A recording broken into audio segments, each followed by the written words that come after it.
How to fix laptop only works when plugged in Windows 11. So hey everyone, welcome back to the channel. So in this video I'm going to show you how you can fix laptop only works when plugged in Windows 11. So first of all, you need to go to the Windows search bar and search for device manager, and you just have to simply click on here and then expand it. And after that you just need to see the power option or the batteries from here,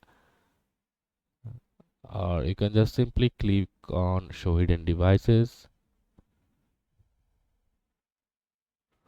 and then you can find a battery device from here. So let's just say this is the battery device. You just have to expand it, and you just have to click on update driver from here and search for automatic update drives. And under that section you can also see a AC power adapter option from here.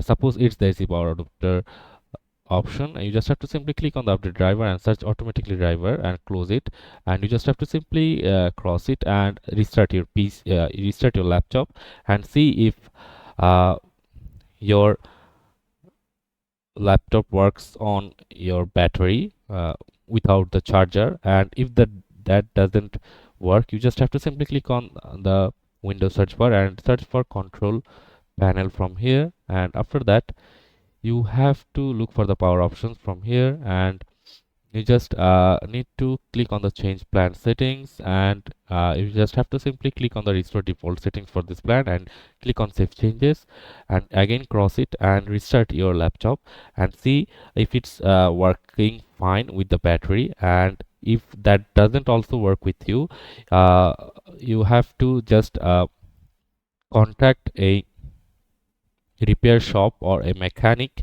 to repair your laptop, or open it and see if there's any fault on your device, like on the power IC or on the battery itself. So that's it for this video guys. See you on the next one.